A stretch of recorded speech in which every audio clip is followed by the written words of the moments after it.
Welcome to The Explainer. Today, we're diving into an absolute turning point in human history. We often hear the year 1492 tossed around as this simple story of discovery. But what actually happened is so much more complex and, frankly, so much more consequential. A single voyage literally rewired the globe. It sparked this massive era of conquest, and crucially, it birthed a brand new Atlantic world that forever changed how societies interact, how global trade works, and, tragically, how human life was valued. It all really boils down to one fascinating question. How on earth did a basic search for spices end up creating a sprawling global empire? To get this, we have to shift our perspective away from that romanticized tale of brave explorers facing the unknown and look at the aggressive economic engine that was actually driving the whole thing. These European powers weren't just out for a scenic boat ride across the ocean. They were desperately seeking direct access to wealth. I'm talking spices, gold, and a trade network they could completely dominate. They were laying the very groundwork for the first truly global transatlantic economy. Section 1. Voyages to the Americas. Okay, let's dive into this. To really grasp this massive shift, we have to look back at those initial voyages across the Atlantic. In 1492, an Italian sailor named Christopher Columbus led a voyage for the Spanish crown. Now, his plan was pretty straightforward. Sail west from Spain to reach Asia, specifically aiming for those highly lucrative spice islands in the East Indies. But, as we all know, geography totally got in the way. Instead of hitting Asia, he landed in the Caribbean, right in the Americas. Thinking he'd actually reach the East Indies, he famously misnamed the native people he met there, calling them Indians, and he immediately claimed the entire land for Spain. Now, that one colossal mistake, it created an immense geographic and economic shift. Almost overnight, there was this brand new transatlantic route connecting Europe directly to the Americas. This wasn't just a line drawn on a map. It was the birth of an unprecedented global highway. The Atlantic Ocean went from being this terrifying, impassable barrier to literally the busiest trade corridor in the world. And guys, this expansion happened at an explosive pace. Just look at the timeline. Barely 8 years after Columbus, in 1500, a Portuguese explorer claims Brazil. By 1501, Amerigo Vespucci is exploring the eastern coast of South America, and he realizes, wait a second, this isn't Asia, this is a completely new world. A mapmaker soon after named the continent America in his honor. Other voyages quickly followed. You had Balboa reaching the Pacific, Magellan's crew sailing completely around the world. The map of the globe was literally being redrawn in real time. But here's the thing. Spain and Portugal didn't just want to map these lands. They wanted to own them. So Spain began colonies. By definition, a colony is a body of people who settle in a distant territory but maintain close ties with their parent territory. This right here is a massive turning point. We are no longer talking about mere exploration. We're talking about distant, organized, long-term control of foreign lands by a parent nation back in Europe. Section 2. Conquests of Mighty Empires. Now we see how they actually secured that wealth.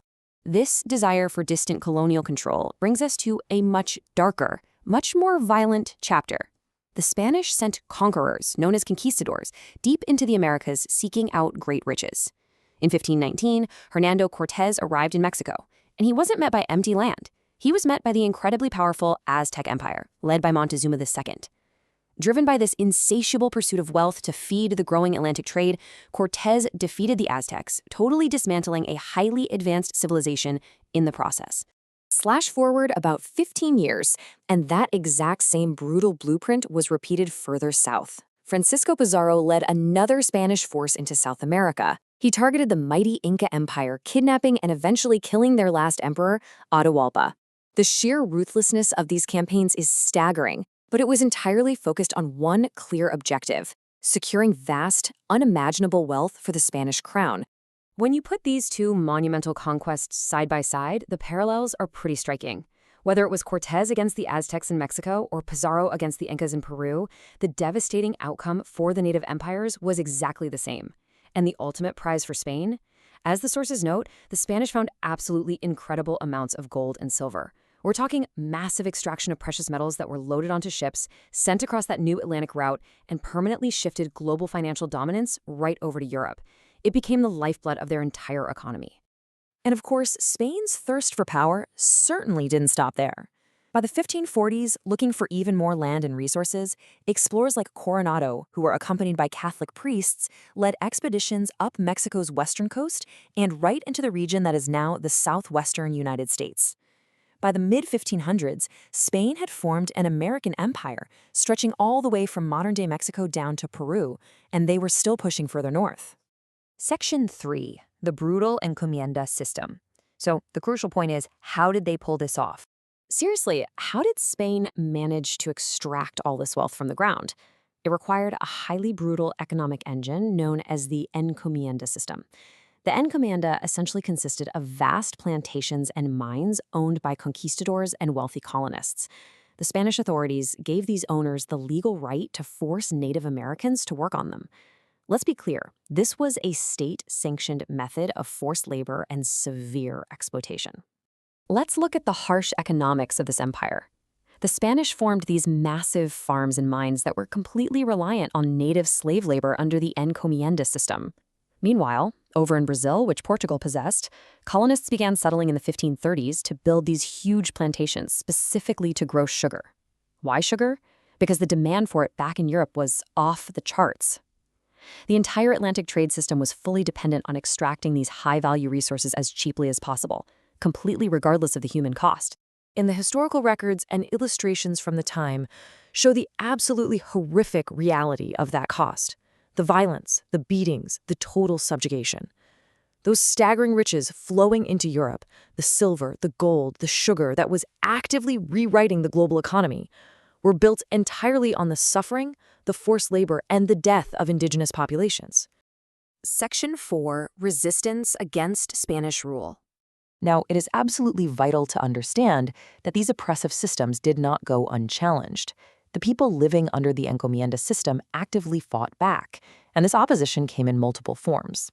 Internally, you had Spanish priests beginning to protest. A monk named Bartolomé de las Casas fiercely criticized the encomienda system and actually successfully called for its end. But there was also fierce, armed resistance from the Native Americans themselves. One of the most serious rebellions took place in New Mexico, where a Pueblo leader named Popé organized a massive uprising. He led around 17,000 warriors and successfully drove the Spanish completely out of New Mexico for 12 straight years. Section 5, a rigid social hierarchy. Let's move to and see how this builds a rigid social framework, because despite the resistance, the Spanish eventually reestablished control. To maintain a grip on such a massive, diverse territory, they implemented a highly structured social hierarchy layered by blood that would last for centuries. At the very top were the Peninsulares, people actually born in Spain. Just below them were the Creoles, people with Spanish parents but born in the Americas. Below them were the Mestizos, people of mixed Spanish and Native American blood, and Mulattoes, people of African and Spanish descent. And at the absolute bottom were black slaves and Native Indians. This colonial class structure pyramid is brilliant because it perfectly illustrates what was essentially a trap. Your entire life, your legal rights, your potential wealth, it was all based strictly on your bloodline and your birth location. Look at the top. Peninsulares were granted land, political office, voting rights. But as you step down the pyramid, inheritance and rights just vanish. By the time you hit the bottom, Native Indians and black slaves had absolutely zero rights. This whole system was designed to concentrate all political and economic power at the top to ensure that wealth kept flowing steadily across the Atlantic. Which leaves us with a pretty profound question to ponder. How do the foundations of this 300-year-old colonial system still echo in today's global landscape? That voyage in 1492 did way more than just connect two hemispheres. It established a world driven by transatlantic trade, built on rigid racial hierarchies, and fueled by the exploitation of labor. As we look around at the modern global economy today, we really have to ask ourselves, how much of this original colonial blueprint is still shaping our world? Thanks so much for joining me on this explainer, and remember to keep questioning the history behind the world around you.